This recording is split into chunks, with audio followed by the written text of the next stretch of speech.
कभी आपने सोचा है कि पहले के समय में या प्राचीन काल में रजस्वला होने पर स्त्री को अलग क्यों रखा जाता था? हर चीज़ से अलग क्यों रख दिया जाता था? क्यों इस समय कामाख्या के मंदिर के कपाट बंद हो जाते हैं? क्या कारण है? ये एक बहुत बड़ा रहस्य है। हेलो दोस्तों, welcome to my YouTube channel आध्यात्म और विज्ञान। आज आप ये सोच रहे होंगे कि मैं इस टॉपिक पर बात क्यों कर रही हूँ। ये आपकी फेमिनाइन एनर्जीज़ के बारे में ही है।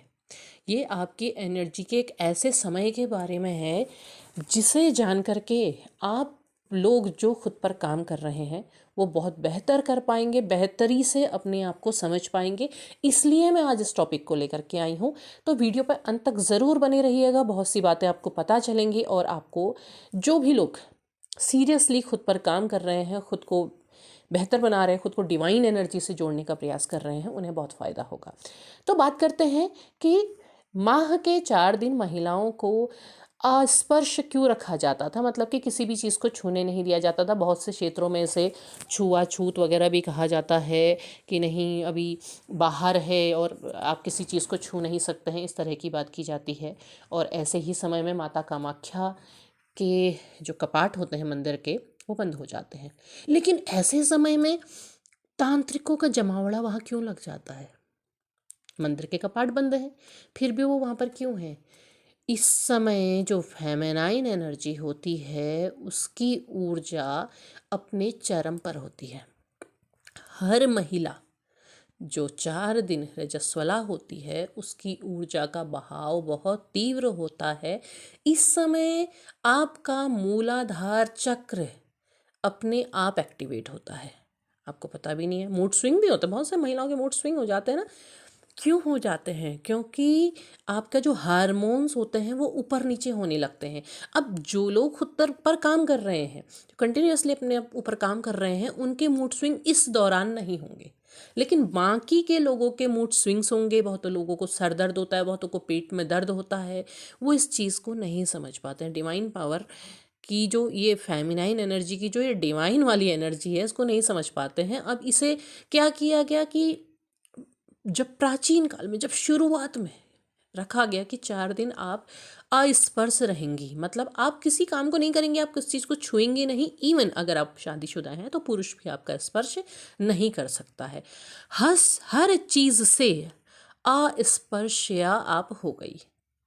उसके पीछे कारण ये था कि ये 4 दिन महिला अपने ऊपर काम करे, अपनी इंटरनल एनर्जी को पहचाने, वो हर चीज़ से रेस्ट ले ले। क्योंकि महिला के ऊपर इतनी सारी जिम्मेदारियां होती हैं कि उनका दिमाग उलझा रहता है।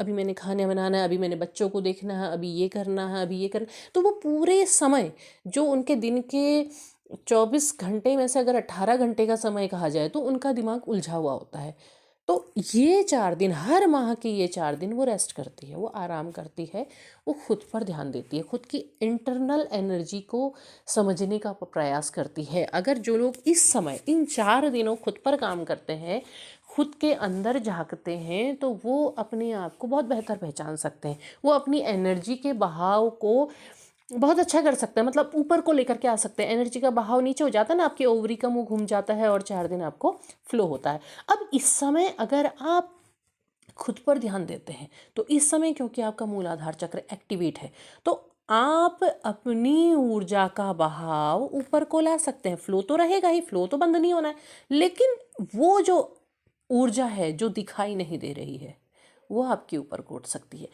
जिसे आप 7 चक्रास कहते हैं। तो इस समय इसको रखा गया। अब क्या हुआ कि प्राचीन काल में हर चीज़ से छूने से मना किया गया, तो इसमें इसको धीरे धीरे धीरे धीरे, क्योंकि पता नहीं था, ज्ञान को क्या कर दिया गया, गुप्त कर दिया गया, पता नहीं था, तो इस वजह से इस दौरान आपने को या लोगों ने उसे धीरे धीरे छुआछूत में बता दिया। छुआछूत में कि नहीं भाई, कोई इसको स्पर्श नहीं कर सकते, इसके आने से ये अछूत है। लेकिन वो अछूत का अर्थ यही था कि उसे कोई स्पर्श नहीं कर सकता है, कोई छू नहीं सकता है, क्योंकि उस समय उसकी ऊर्जा का बहाव तीव्र हो रहा है। क्या शक्ति को आप स्पर्श कर सकते हैं? क्या बिजली की जो नंगी तारें होती हैं उन्हें छू सकते हैं? ऊर्जा का बहाव होता है ना, तो नहीं छू सकते हैं। तो बिल्कुल इसी तरह था कि फेमिनाइन्स यानी कि महिलाएं अपने ऊपर काम करें।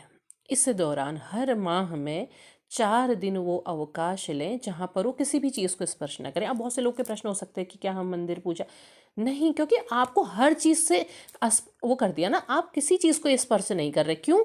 क्योंकि यहाँ पर आप आंतरिक जो आपके अंदर है उस पर आप काम कर रहे हैं। आप आंतरिक पूजा विधान कर रहे हैं, अपने अंदर कर रहे हैं। आपने बाहर कुछ नहीं करना, बाहर किसी चीज़ को स्पर्श मत कीजिए, अंदर से काम कीजिए। अपने अंदर अपना इंटरनल आप उसे जागृत कीजिए, इंटरनली खुद पर काम कीजिए, खुद की ऊर्जाओं को पहचानिए, खुद को समझिए, खुद को तलाशिए, अपने ऊपर ध्यान दीजिए। इस चीज़ को जब महिलाएं सही तरीके से समझती हैं तो तभी वो खुद पर काम कर पाती हैं। इसीलिए कामाख्या के कपाट इस दौरान बंद होते हैं और तांत्रिक उस क्षेत्र में चले जाते हैं। क्यों चले जाते हैं? क्योंकि उन्हें पता है कि वो डिवाइन एनर्जी है, जो सुपर पावर है, वो 4 दिन अपने सुपर एनर्जी में है और उस समय वो खुद पर वो कर रही है, खुद की ऊर्जा उनकी हाई हो रही है। तो कुछ तो प्रसाद उन्हें भी ग्रहण होगा ना, उस ऊर्जा को वो भी महसूस कर पाएंगे ना बाहर रह करके। इसीलिए पहले उस पिंडी को हमेशा गुप्त रखा जाता था, बंद रखा जाता था, नहीं दर्शन। क्यों? क्योंकि वो ऊर्जा का सबसे तेज बहाव है, सबसे तेजी से वहाँ ऊर्जा फ्लो कर रही है। तो वो स्थान ऊर्जाओं को जागृत करने के लिए, क्योंकि जो तंत्र साधना करते हैं वो ऊर्जाओं से जुड़ना चाहते हैं, वो जानना चाहते हैं। तंत्र केवल किसी के बुरे के लिए नहीं होता है, तंत्र होता है ज्ञान की टेक्निक, ज्ञान का तरीका, टेक्नोलॉजी। तो वो उस ऊर्जा के बहाव को समझना चाहते हैं, वो जानना चाहते हैं, वो तलाशते हैं, वो काम करते हैं। आपको तंत्र साधना नहीं करनी, आपको आंतरिक साधना करनी है। तो ये 4 दिन का जो समय होता है, आप अपने अंदर काम कर सकते हैं, अपनी ऊर्जाओं को समझ सकते हैं, क्योंकि इस समय आपकी ऊर्जा फ्लो में है। और उस चीज़ को अगर आप समझते हैं तो आप अपने ऊपर बहुत बेहतर काम कर पाते हैं, बहुत बेहतर अपने आप को जान पाते हैं। आपने महीने के बाकी दिन तो सारी दुनिया को जाना ना, तो 4 दिन खुद को क्यों नहीं? 4 दिन खुद को जानिए, खुद को समझिए, खुद को पहचानिए। तो ये है इसका एक रहस्य, जिसे लोग समझ नहीं पाते हैं और छुआछूत समझ लेते हैं। उम्मीद है वीडियो आपको पसंद आया होगा, समझ आया होगा। अगर पसंद आया हो तो लाइक, शेयर, सब्सक्राइब ज़रूर कीजिएगा। फेमिनाइन्स एक दूसरे को ज़रूर सब्सक्राइब करें, हर किसी को फ़ायदा हो, हर किसी का भला हो। जय माँ कामाख्या।